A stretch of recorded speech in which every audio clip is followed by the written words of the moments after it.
Apa? Kita banyak sekali dijahatin sama orang, betul? Apalagi ketika kita susah, makin orang jahat sama kita.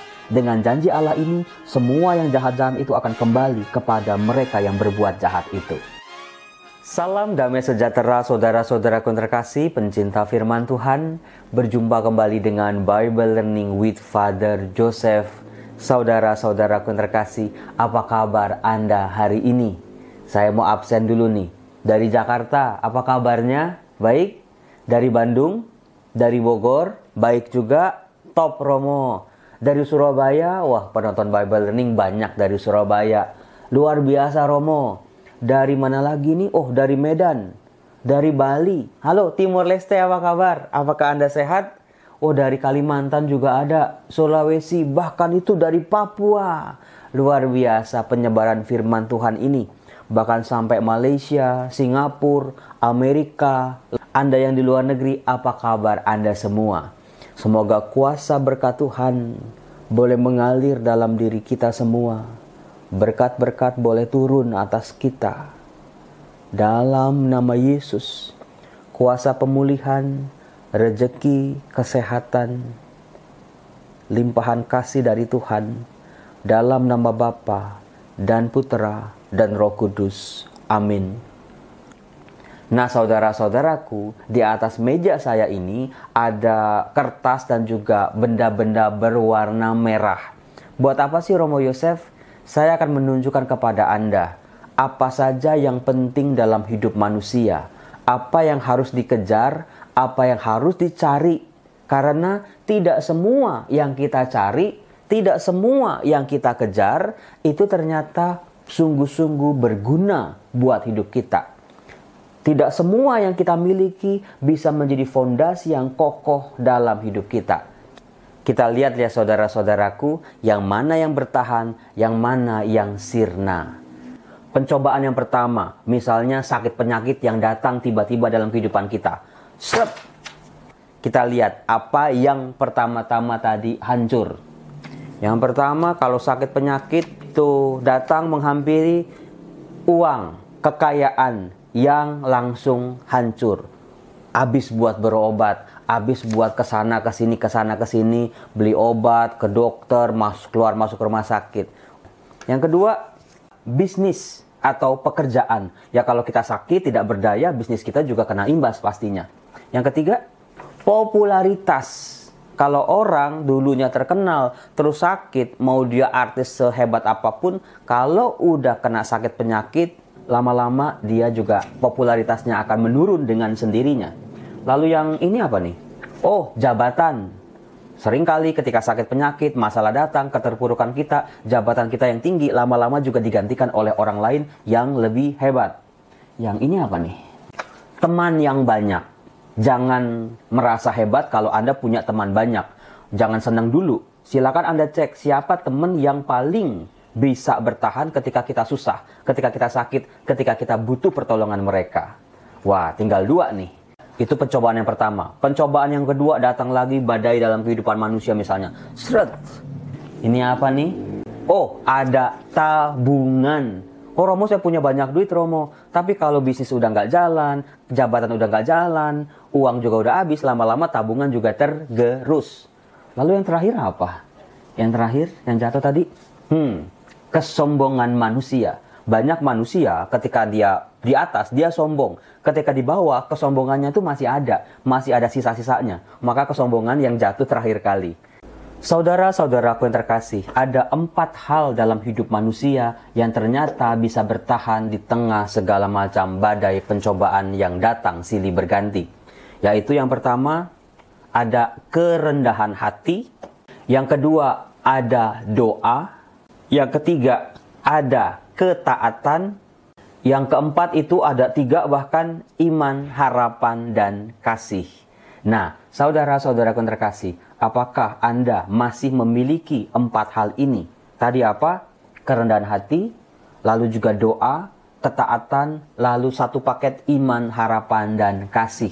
Itulah yang ternyata membuat orang bertahan dalam segala macam pencobaan-pencobaan hidupnya.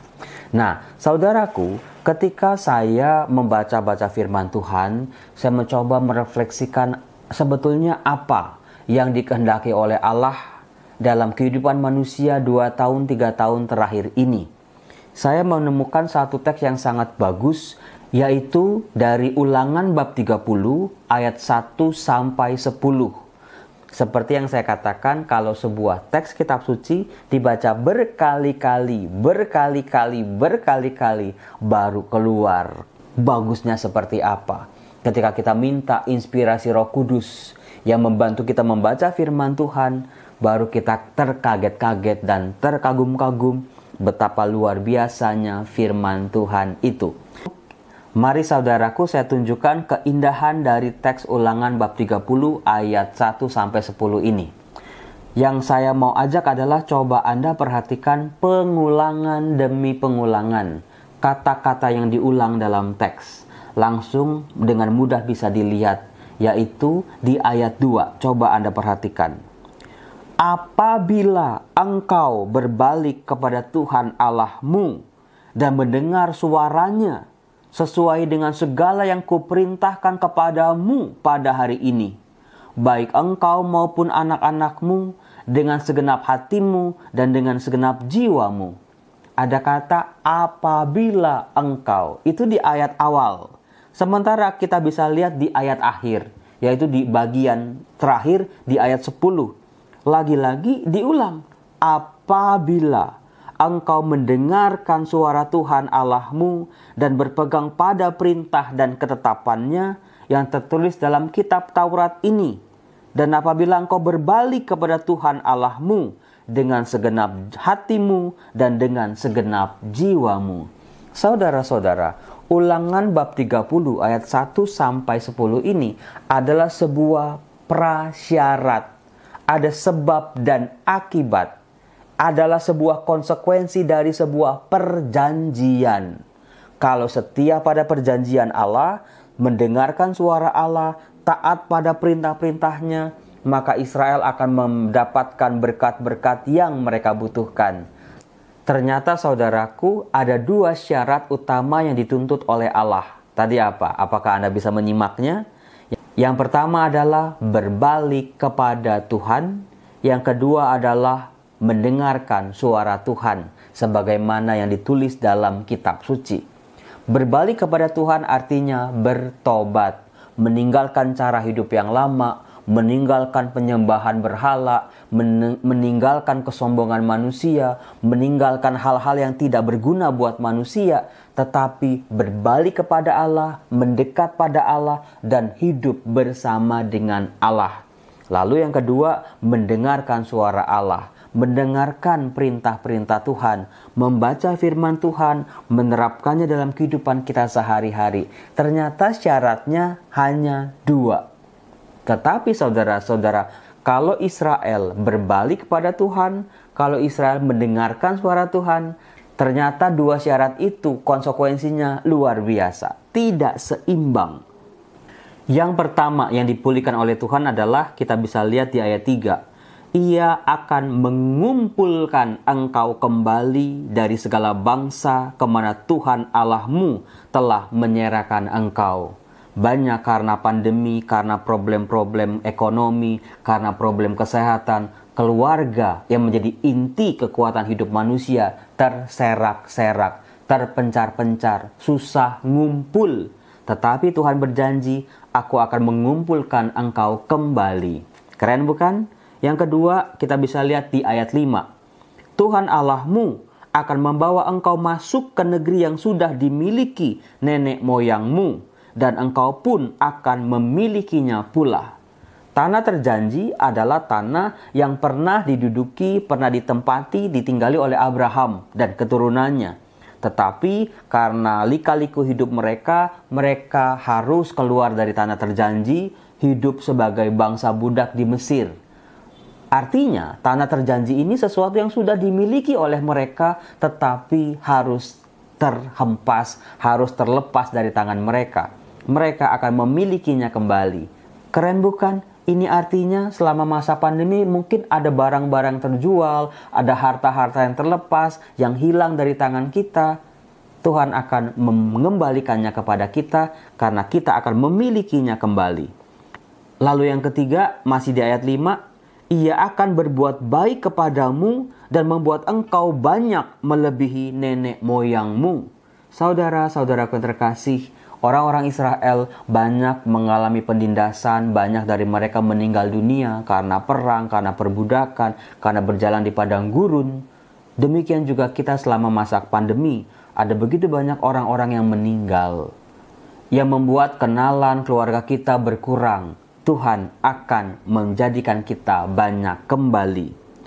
Janji Allah yang keempat di ayat 6. Tuhan Allahmu akan menyunat hatimu dan hati keturunanmu, sehingga engkau mengasihi Tuhan Allahmu dengan segenap hatimu, dengan segenap jiwamu, supaya engkau hidup. Saudaraku, sunat adalah sebuah tanda perjanjian antara Allah dengan Abraham. Nah, di bagian ini Tuhan memberikan sebuah tanda perjanjian yang jauh lebih bermakna lagi. Jauh di dalam sini, bukan sekedar fisik belaka, tetapi sunat hati. Kita membawa tanda itu seumur hidup kita, siapapun menjadi rekan perjanjian Allah. Luar biasa bukan? Lalu janji Allah yang kelima bisa kita lihat di ayat 7. Tuhan Allahmu akan menjatuhkan segala sumpah serapah itu kepada musuhmu dan pembencimu yang telah mengejar engkau. Jadi semua kejahatan, penindasan, hal-hal buruk yang ditimpakan oleh bangsa-bangsa lain kepada bangsa Israel akan berbalik kepada mereka. Jadi ini sebuah janji yang luar biasa. Karena apa? Kita banyak sekali dijahatin sama orang, betul? Apalagi ketika kita susah, makin orang jahat sama kita. Dengan janji Allah ini, semua yang jahat-jahat itu akan kembali kepada mereka yang berbuat jahat itu. Luar biasa. Kemudian janji Allah yang keenam ada di ayat 8. Engkau akan mendengarkan kembali suara Tuhan dan melakukan segala perintahnya yang kusampaikan kepadamu pada hari ini. Saudara-saudara, salah satu janji Tuhan, pemulihan Tuhan, Tuhan akan memberikan kita ketaatan, hati yang baru, telinga yang baru, telinga yang bisa mendengar, hati yang bisa merasakan. Kita bisa menjadi manusia baru yang mau taat pada Allah. Kemudian janji yang ketujuh kita lihat di ayat 9. Tuhan Allahmu akan melimpahi engkau dengan kebaikan dalam segala pekerjaanmu. Siapa yang gak mau itu coba? Kita semua, pekerjaan kita lancar, karir kita naik. Janji Tuhan salah satunya adalah itu. Dalam buah kandunganmu dikatakan, yaitu keturunan. Dalam hasil ternakmu dan dalam hasil bumimu, yaitu pekerjaan-pekerjaan kita akan menghasilkan kembali. Janji yang terakhir bisa kita lihat lagi di ayat 9. Sebab Tuhan Allahmu akan bergirang kembali karena engkau dalam keberuntunganmu, seperti ia bergirang karena nenek moyangmu dahulu. Tuhan akan memberikan kita keberuntungan yang kita bisa baca dalam bahasa rohani, yaitu berkat anak-anak Allah. Saudara-saudara, siapa yang mau untung dalam Tuhan? Keberuntungan ini bukan keberuntungan yang ditawarkan oleh dunia, yang bisa buntung, tetapi keberuntungan dalam Tuhan akan bertahan selama-lamanya. Semua janji-janji Tuhan yang bagus-bagus itu baru akan terjadi, kita bisa lihat di ayat 10. Apabila engkau mendengarkan suara Tuhan Allahmu dengan berpegang pada perintah dan ketetapannya yang tertulis dalam kitab Taurat ini, dan apabila engkau berbalik kepada Tuhan Allahmu dengan segenap hatimu dan dengan segenap jiwamu. Saudara-saudara, semoga dengan pertobatan sejati, mendengarkan firman Tuhan, kembali kepada Tuhan, kembali ke jalan Tuhan, kita bisa menerima janji-janji Tuhan yang luar biasa. Silakan Anda sebut 8 janji Tuhan, 8 pemulihan Tuhan. Coba sebut 3 saja di kolom komen. Salam damai sejahtera, Tuhan Yesus memberkati kita semua. Salam.